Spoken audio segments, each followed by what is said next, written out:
Magandang umaga, ngayon po ay araw ng Miyerkules, October 9, 2024. Update po muli sa lagay ng panahon.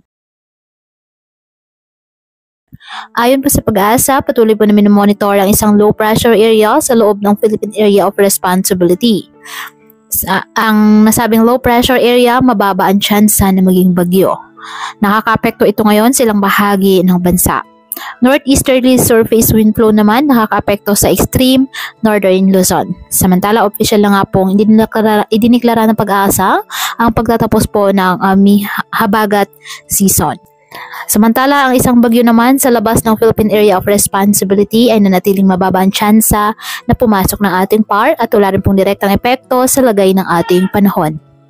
Ngayong araw, dulot po ng low pressure area, asahan na maulap na halangitan na may kalat-kalat na pag-ulan at thunderstorms sa La Union, Pangasinan, Tarlac, Zambales at Bataan.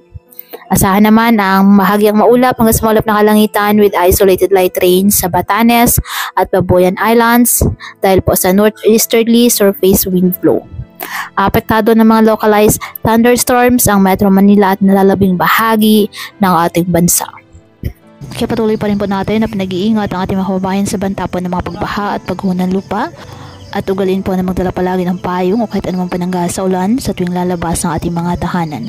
At yan po muna ang update sa lagay ng panahon ngayong araw. Muli patuloy po tayo na mag-ingat at palaging tandaan, God loves you. Stay safe and God bless.